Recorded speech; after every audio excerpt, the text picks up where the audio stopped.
Hapon na mga kapatid. Alas 5 dito tayo sa kabila ng sapa. Tingnan nyo yung paligid dito. Tayo sa ibabaw ng bato.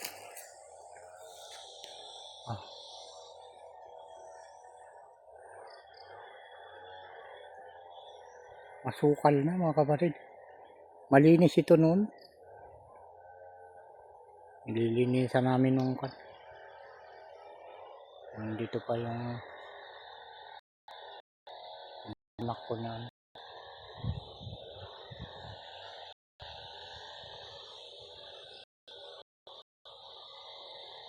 kasama pa namin dito. Nag-uuling kami dito noon mga kapatid. Yan sa gawin. Dito kami nagtatayo ng kubo-kubo. Yan mga kapatid. Kahit malaki yung tubig dyan, sapa yan. Dito lang kami. Dito.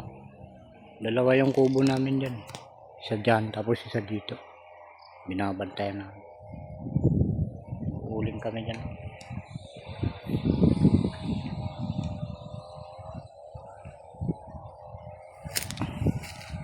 Pinagbawal na nga ng DNR yung pag-uuling dito, kaya huminto na kami.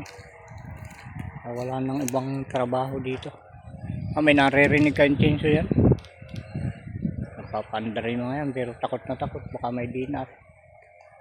Marami na mga chinso ang nahuli dito. Hindi lang chinso, pati mga kulong-kulong mga kapatid. Kami nang nahuli. Karamihan ng mga tao dito may mga kaso. Kaso sa pagkakahoy.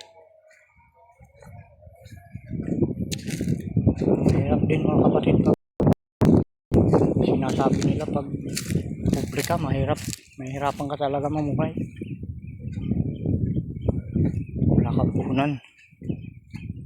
Kaway isa lang umaasa ka lang sa yung lakas. Pag humina ka na, wala nang pag-asa. Dahil mga katulad naming dukha mga kapatid, kailangan kakayod ka sa araw-araw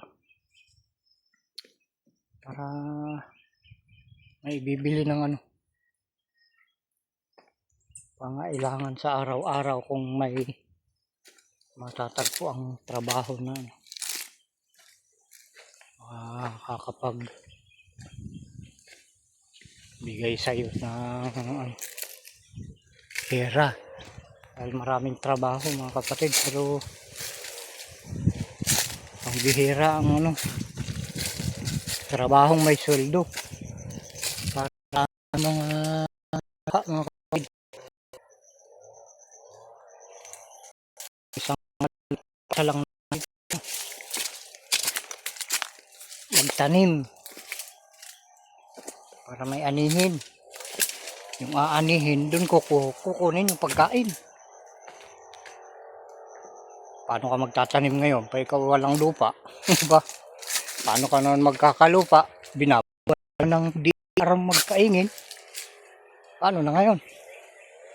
Paano na ang buhay ng mga dukha mga kapatid? Ay nako.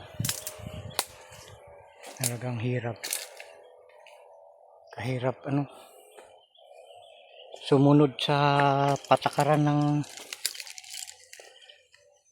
batas ng tao mga kapatid. Buti pa sa batas ng Diyos diba? Magkamali ka walang huhuli sa yung pulis. Sa batas ng Diyos. Pero pag sa batas ka ng tao nagkamali, delikado ka. Diba? Kaya nga lang, ang batas ng Diyos ay matindi yung hatol sa'yo. Pag hindi ka nagkasakit, madidisgrasya. Kung pangdadaya ang ginawa mo sa kapwa mo, o pangungutong,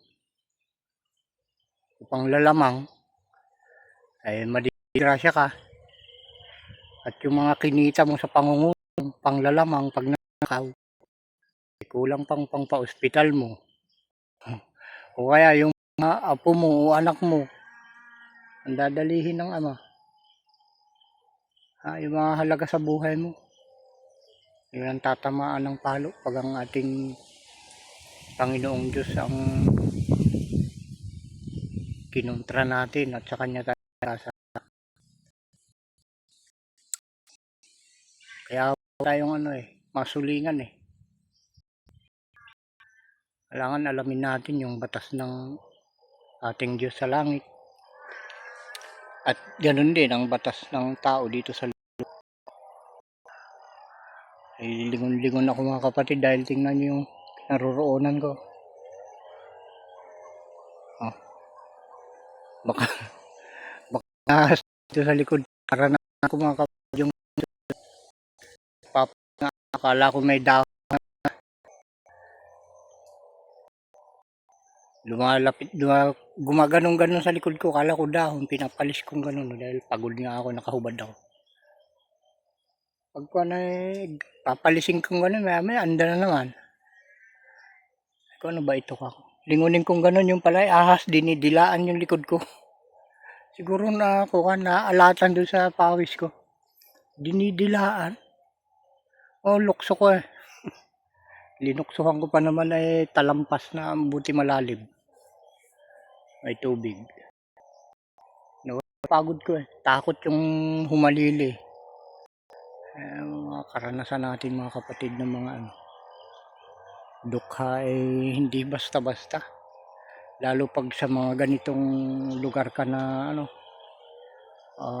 dinala ng Diyos sa mga ganito. Talagang ito mo mararanasan at kakailanganin mo na lumakas ang iyong mga tuhod. Kailangan matibay ang pangangatawan mo pag sa ganito ka nakatira mga kapatid. Dahil dito gumagana dito para mabuhay ka yung paa mo at kamay. Hindi basta-basta ang mabuhay dito mga kapatid sa ganitong lugar. Kailangan sanay ka sa lakaran, sanay ka sa buhatan, at sanay kang mapagod. At kailangan, pinakamalaking puhunan natin dito yung pagtitiyaga mga kapatid. Dahil pag wala ka ditong tiyaga, kagaya ng pagtatanim, wala kang aanihin. At yung tiyaga mo sa pagtatanim, yun din ang pagtukunan mo, sabi nilang linaga sa pamamagitan ng pagtatiyaga. Mayroong linaga, lalagain. Sa Ilocano, mata, lingta, masapula, dulat tamulan, ada katikas nga lugar mga kakabsat. Kuma, laing timula tayo. Yan, rimwar tayo, hindi ko. Dati timan ka niyo. Mais. Timula ng mais, kita nyo man kakabsat. Ada dati ka. Lutubo na. Marami dati awan. Ya. Ada nih.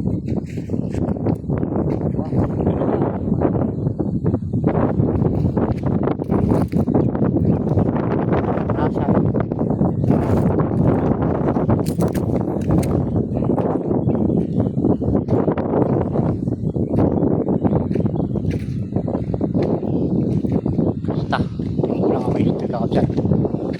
Basta nakakabsat agyaman ako diba nagbuya yung anit.